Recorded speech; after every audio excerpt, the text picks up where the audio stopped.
What you are about to hear actually happened. Real passengers, real cruise ships, real complaints filed with a straight face. One person genuinely tried to tip the ocean with a dollar bill.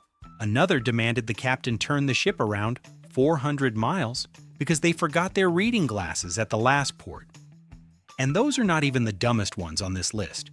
We have 49 of these, each one more unhinged than the last. And by number 23, you are going to question whether some of these people have ever seen water before in their entire lives. Stay locked in, because this list gets wildly worse. And if you have enough brain cells left after hearing all of this, go ahead and hit that subscribe button, because clearly you are already smarter than everyone in this video, and you deserve to be here. 1. Cruising toward the final docking port after a long voyage out at sea, the captain received a formal written request from one of the passengers asking to pause the ocean for exactly 20 minutes. The reason given was that the nap was not finished and docking felt far too rushed. Staff members genuinely tried explaining why pausing an ocean was simply not possible. The passenger listened carefully, nodded slowly, and then said the request still sounded completely reasonable and asked to speak with someone more senior who could actually make it happen. 2. Front desk staff were already running on absolutely zero sleep when the phone rang at exactly 3 a.m. with an urgent complaint about the moon following the ship across the entire ocean all night. The caller demanded that security go outside immediately and handle the situation before things got worse. The crew member on duty stayed completely silent, looked out the window at the moon hanging peacefully in the sky, then looked back at the phone, and calmly asked the nearby coworker to please take over the rest of the night shift entirely. 3. One passenger filed a formal, written complaint stating that the swimming pool water was always moving and never stayed still. The accusation was serious. Staff were apparently running a secret wave machine underneath the pool to ruin every single lap session deliberately. The crew member who received the complaint read it twice, blinked slowly, and then explained very patiently that the pool water moves because the entire ship is floating on an ocean. The passenger squinted, crossed both arms, and said that sounded exactly like something a person hiding a wave machine would say. 4. Returning from a full day out at sea, one couple marched straight to the front desk demanding a complete refund because the sun had set on the wrong side of the ship. The only logical explanation they had worked out together over dinner was that the captain had been driving in wide circles all day long, and nobody had bothered to inform the paying passengers. The crew member smiled politely, pulled up the navigation map, and began explaining how the Earth rotates. The couple looked at the map, then at each other, and asked for the refund form anyway. 5. Standing at the very front of the ship for nearly 4 straight hours, one passenger refused to move from that spot because the edge of the ocean was coming up soon and nobody was going to make them miss it. The quote given to nearby passengers was that the round Earth thing was not something fully decided on yet personally. Crew members passed by several times offering drinks and gentle explanations about how the planet works.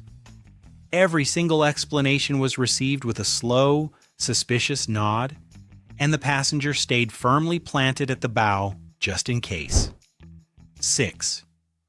Pulling the cruise director aside after breakfast, one passenger demanded a detailed explanation for why the ship had been moving forward the entire trip, yet nothing new was appearing outside any of the windows.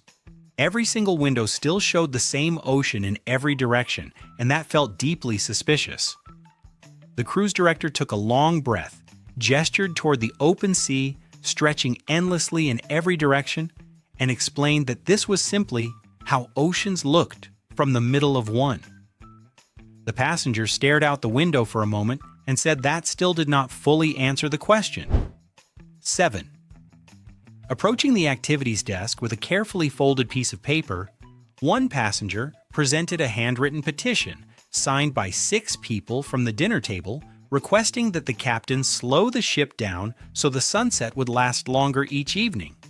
The logic behind the petition was explained in detail across 3 full paragraphs. The activities coordinator unfolded the paper slowly, read every word twice, and then explained that the speed of a ship had no connection to how long a sunset lasts. The passenger took the petition back and said the 6 signatures still stood regardless. 8. Calling the bridge directly in a full panic, one passenger reported that the shadow the ship was casting on the water had been changing shape throughout the entire day and demanded to know what was mechanically wrong with the vessel immediately. The officer who answered the call asked several calm questions, trying to understand the complaint better. After 5 full minutes of explanation, the officer gently mentioned that shadows change shape because the sun moves across the sky throughout the day. There was a long pause on the line before the passenger said that information should have been in the welcome booklet. 9. After sitting through a full and completely leisurely breakfast, without any sense of urgency whatsoever, one couple strolled down to the dock only to find the ship had already left the port without them. The shock on both faces was visible from quite a distance away. The reasoning that had seemed perfectly logical that morning was that paying customers would obviously be waited for no matter how long breakfast took. A nearby port worker explained very gently that cruise ships run on strict schedules. The couple stood silently on the empty dock for a moment and then asked when the ship was coming back. 10. Screaming at a crew member on the upper deck after spotting something deeply alarming outside. The stars visible from the ship were sitting in completely different positions than the ones back home in Ohio. The accusation came fast and loud. The ship had secretly sailed into the wrong hemisphere without making any announcement to passengers on board. The crew member stayed calm and began explaining how stars appeared differently depending on location and latitude. The passenger listened to the full explanation with arms crossed tightly and then said Ohio stars were always in the right place, and these ones simply were not. 11. Calling guest services in a very serious tone, one passenger wanted to know why the ocean had absolutely no lanes, no stop signs, and no speed limits anywhere in sight. The ship was apparently moving at whatever speed it felt like, with zero traffic authority watching over anything. The word unsafe was used multiple times during the call. The guest services representative tried explaining that ocean navigation works completely differently from road traffic. The passenger interrupted halfway through the explanation and asked whether a complaint could be filed directly with the ocean's traffic department before the voyage was over. 12. Completely baffled by the concept of a massive ship floating on open water with no ground underneath it anywhere, one passenger asked a crew member how exactly the whole floating on nothing situation worked in practical terms. A crew member sat down patiently and pulled out a diagram explaining buoyancy in simple and clear steps. The passenger leaned forward, studied the diagram carefully for a solid minute, squinted both eyes slowly, and then pushed the paper back across the table and said the diagrams looked fake and probably came from the same people who made the ocean have no lanes. 13. After getting off at the port stop and spending 45 minutes wandering around the dock area, feeling completely turned around, one passenger could not locate the ship anywhere nearby. The very reasonable assumption made that morning was that the ship would stay parked in the exact spot it was left, the same way a car sits waiting in a parking lot. A port worker nearby pointed toward the large vessel sitting exactly where it had always been. The passenger stared at it for a long moment, then walked over and told the crew member at the entrance that the ship had moved slightly. 14. Marching up to the front desk with a very firm and non-negotiable request, one passenger demanded that every single clock on board be changed immediately to match the home city time zone. The reasoning delivered was that being from a different city meant the local ship time simply did not apply personally in any way. The front desk representative explained carefully that the ship operated on a single standard time for scheduling and safety reasons. The passenger listened to the full explanation, then slid a handwritten note across the desk, requesting that at least the clock outside the cabin door be changed as a personal compromise. 15. Getting into a full and very loud shouting match with a bartender over melted ice was not how anyone expected the evening to go. The ice in the drink had melted far too quickly, and that was simply not acceptable, given the scientific fact that ocean air was colder than regular air, and the ice should have lasted at least twice as long by basic logic. The bartender took a slow breath and explained that ocean air was actually quite warm in tropical regions. The passenger slammed the empty glass down and said that sounded completely made up on the spot. 16. Refusing to leave the ship at the scheduled port stop despite everyone else excitedly heading out, one passenger stood firm with both arms crossed and explained the island was not real. The cruise company had clearly painted a very convincing backdrop to make passengers feel like they had arrived somewhere interesting. A crew member walked over and pointed out real buildings, real trees, real people walking around, and real cars driving through actual streets.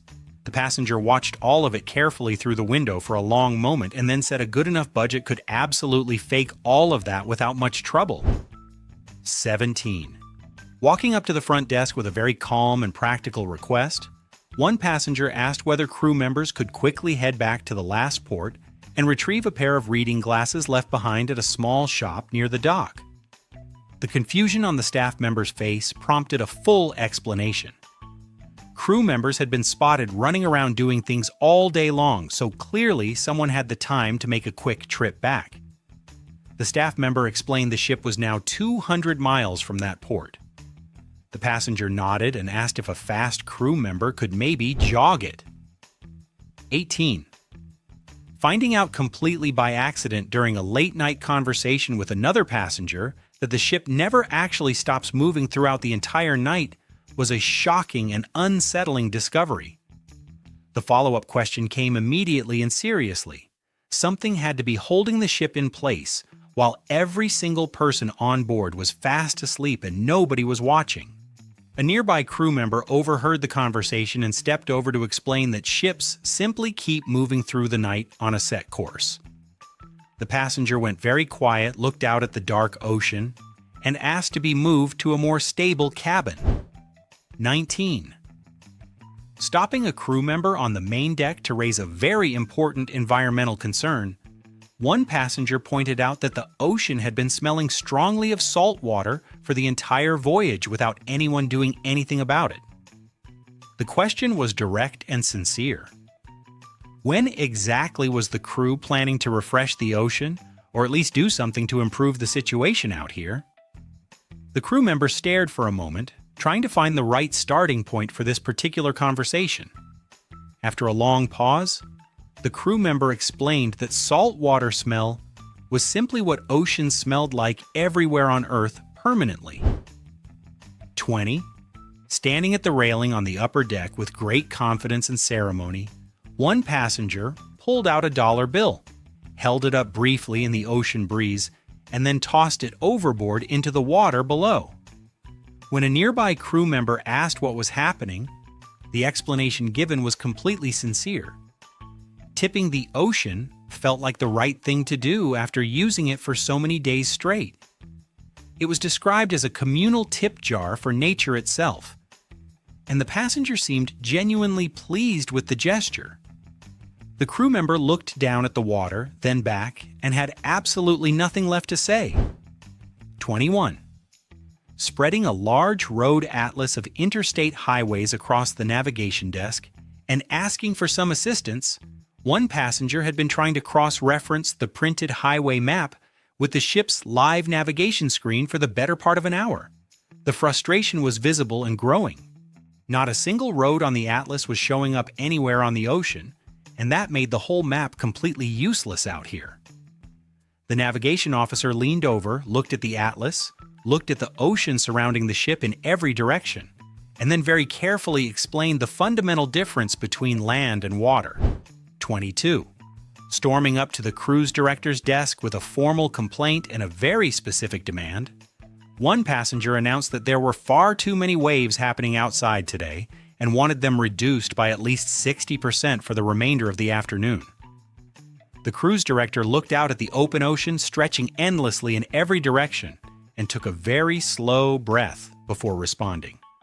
A full and patient explanation of how waves are created by wind and water followed.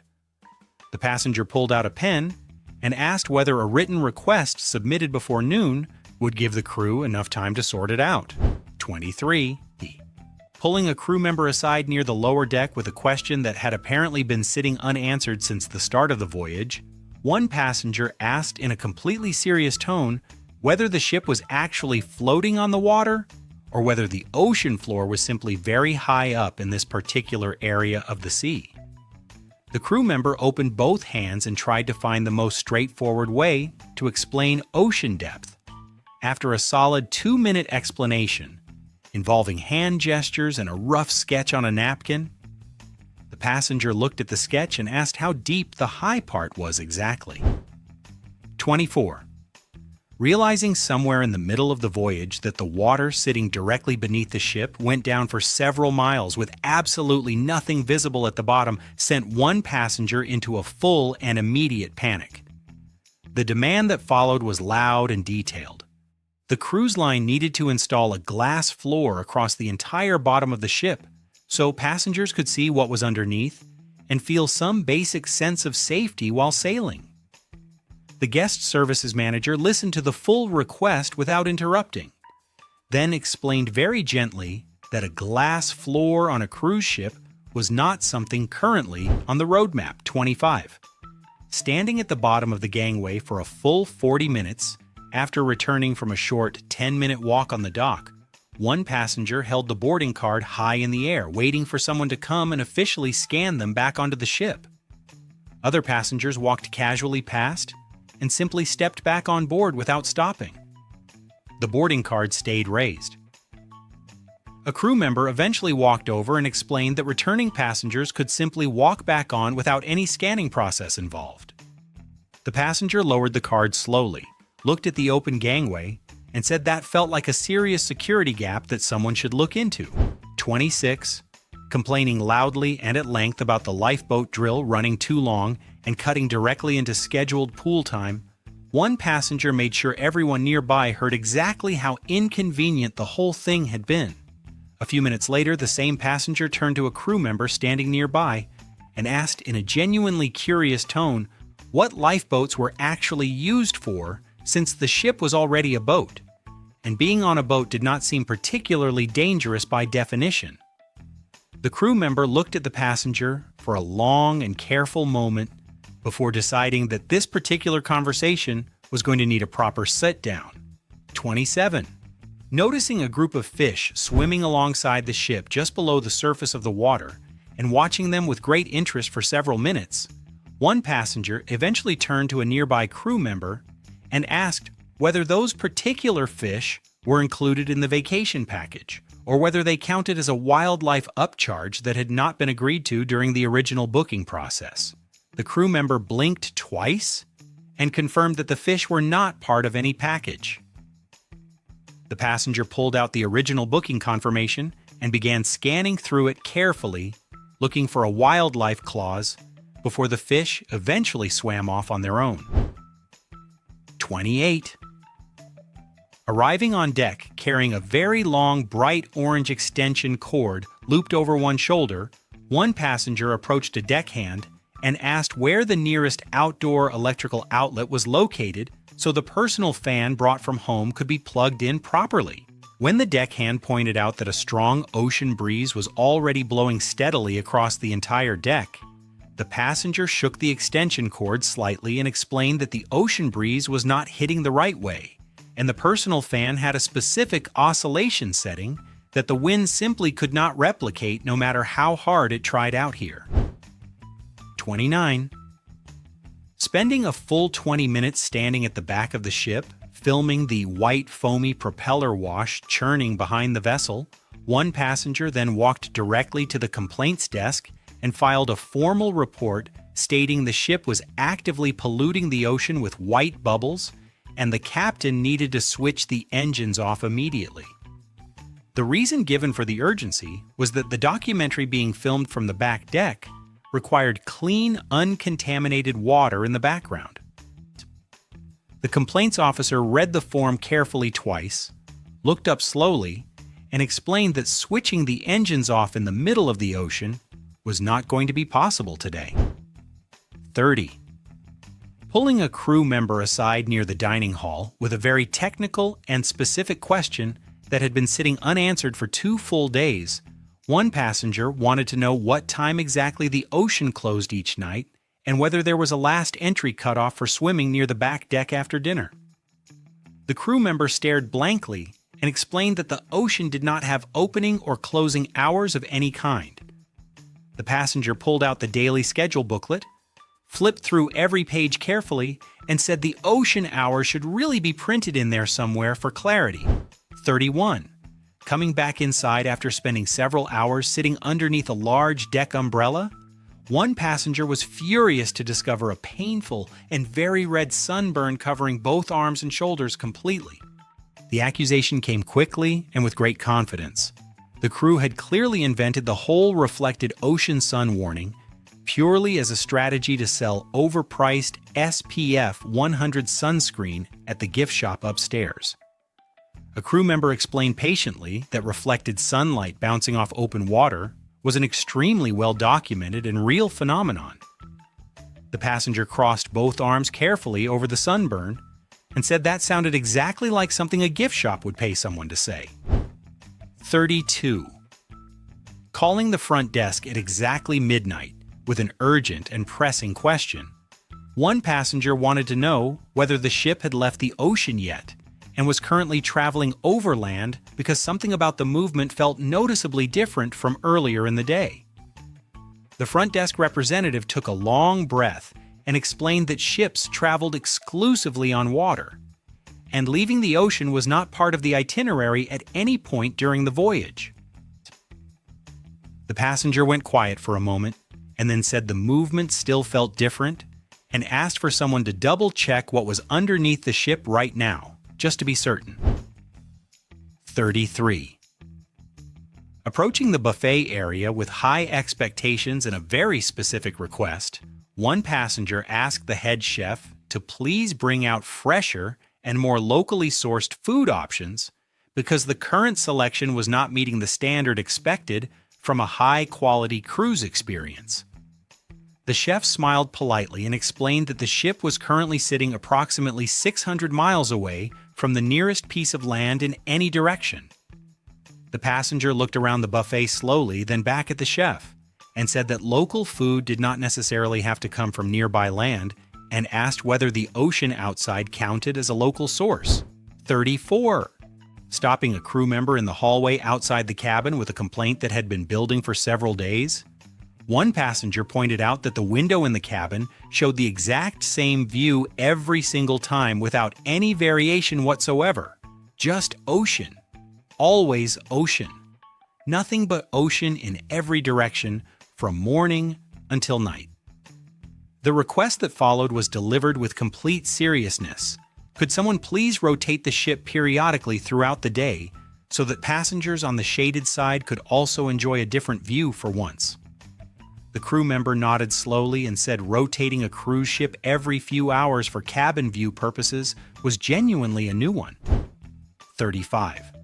Staring up at the smokestacks rising from the top of the ship with great curiosity and building confidence, one passenger turned to a crew member nearby and asked why the ship didn't simply fly over the ocean instead of sailing slowly across it, since flying would save everybody a significant amount of time. The crew member explained clearly that ships were not capable of flying under any circumstances.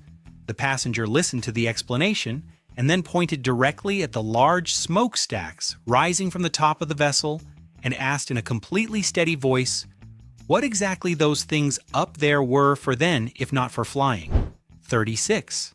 Standing at the very back of the ship, watching the long white wake stretching out behind the vessel for nearly 2 full hours, One passenger eventually had enough and marched straight to guest services with a formal complaint demanding to know who exactly was drawing those long lines in the water behind the ship the entire time. The concern was whether this was some kind of paid activity that should have shown up on the daily schedule. The guest services representative explained that the lines in the water were simply the natural wake created by the ship moving forward. The passenger squinted and asked whether a refund was available for not being told sooner. 37. Walking up to the tour desk with a very practical and straightforward request, one passenger asked whether a printed map of the ocean could be provided with all the important and interesting spots clearly labeled for easy reference throughout the voyage. Something along the lines of the kind of colorful illustrated map handed out at the entrance of a theme park would be perfectly suitable. The tour coordinator looked up from the desk and explained that the ocean did not have labeled spots or a printed visitor map of any kind available. The passenger looked genuinely disappointed and asked whether a rough, hand-drawn version could at least be put together before dinner. 38. Flagging down a crew member on the upper deck with a communication emergency that needed addressing immediately, one passenger explained that the cell signal had been completely unacceptable for the past 2 days running, and something needed to be done about it right away. The very simple and practical solution suggested was for the captain to sail the ship slightly closer to the shore for the rest of the afternoon, so checking texts and loading social media could happen without any further interruption. The crew member explained that the ship was currently in the middle of the open ocean. The passenger held the phone up toward the sky and said even half a bar would honestly be enough. 39.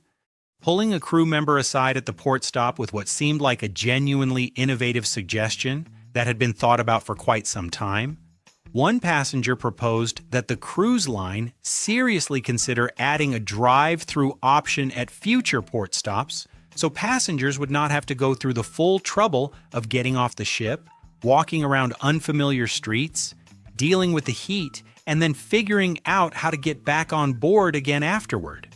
The crew member stared at the gangway, then at the passenger, then back at the gangway again, then asked very slowly what exactly the drive-through window would be attached to in this particular scenario. 40.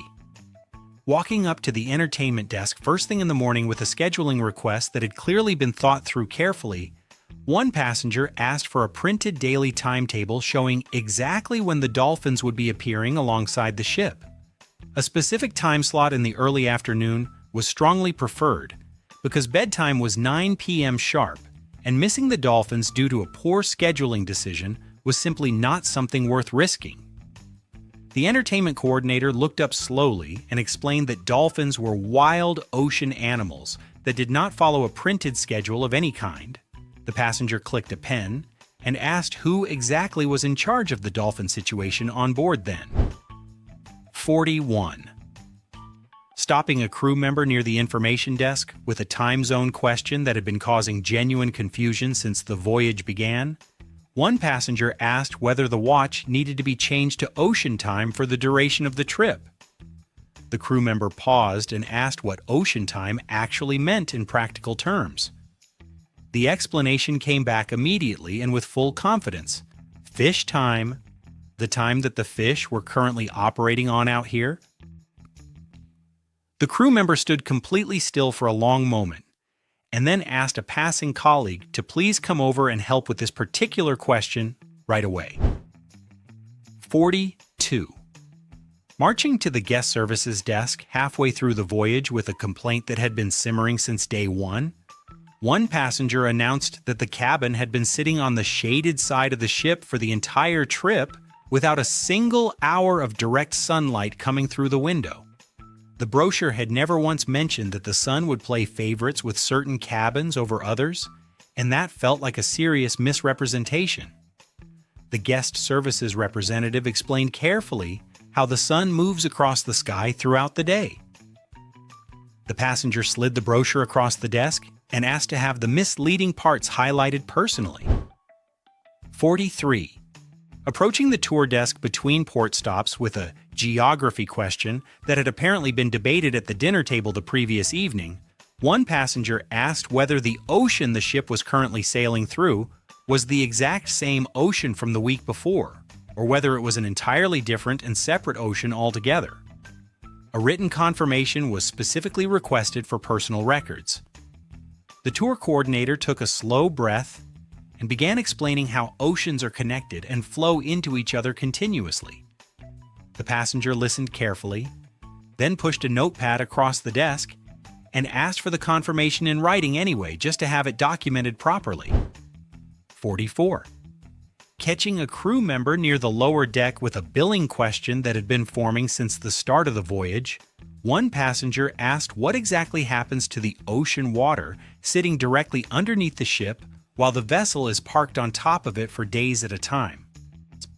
The second part of the question came immediately afterward: whether the cruise line was paying the ocean for using that particular section of water during the trip, or whether that cost was quietly buried somewhere inside the original ticket price without being properly disclosed to passengers during the booking process. 45. Leaning on the railing and staring out at the endless open water stretching in every direction, one passenger turned to a crew member nearby and said the ocean was honestly just far too big for what was actually needed here. The suggestion that followed was delivered with complete seriousness. Was there perhaps a smaller and more manageable section of the ocean the ship could stay in for the remainder of the voyage? Something more contained and comfortable. A kiddie pool version of the sea, for passengers who simply did not need access to all that extra water sitting out there going completely to waste. 46. Requesting a cabin relocation at the front desk, with a very clear vision of exactly what was needed, one passenger explained that the current cabin position was simply not working, and a move to the very front tip of the ship was required immediately. The reasoning made perfect sense personally. Sitting at the front of the ship would allow seeing exactly where the vessel was heading at all times, the same way sitting in the front seat of a car on a long road trip made the whole journey feel more manageable and less uncertain. The front desk representative typed slowly and asked whether a window or balcony was preferred up there. 47. Calling the front desk in a state of genuine frustration and mild outrage, one passenger reported that the bathroom sink water had been draining in completely the wrong direction since the voyage began, and demanded the ship be turned around immediately to fix the problem properly. The explanation offered to the front desk representative was detailed and confident. The Coriolis effect was being disrupted by the direction the ship was sailing, and the only logical solution was a full reversal of course. The representative stayed calm, explained that sink drains were not actually affected by the Coriolis effect in any meaningful way, and the passenger said that was exactly what someone causing it would say. 48. Sitting at the breakfast table with a concern that had been growing quietly for several days, one passenger leaned over and asked a crew member passing by how exactly the ship avoided running out of water to float on during a particularly long voyage across the open ocean. The worry was sincere and had apparently kept sleep away for at least 2 nights running. The ocean might run low. It might get used up. Nobody on board seemed to be monitoring the situation with any urgency whatsoever. The crew member set down the coffee pot slowly and explained that the ocean contained approximately 1.335 billion cubic kilometers of water and was not in immediate danger of running low. 49. Pulling a guest services representative aside just as the ship was pulling into the home port at the very end of the cruise, one passenger had a final complaint that needed addressing before anyone got off. The trip had gone by far too fast, and that was simply not acceptable, given the amount of money spent on the whole experience. The request delivered was calm and completely serious. Could the captain please take a few extra laps around the ocean before docking so every passenger could feel they had truly received their full money's worth? The representative smiled, picked up the phone, and pretended to call the bridge. And there you have it. 49 living, breathing proof. that common sense took a long vacation and never came back. If any of these people made you question humanity just a little bit, you are absolutely not alone. Smash that like button, subscribe to BrainFumble, and turn on notifications before the ocean runs out of water. Share this with someone who needs a good laugh today. Now drop a comment below telling us which passenger you think was the most confidently wrong human being on that entire ship.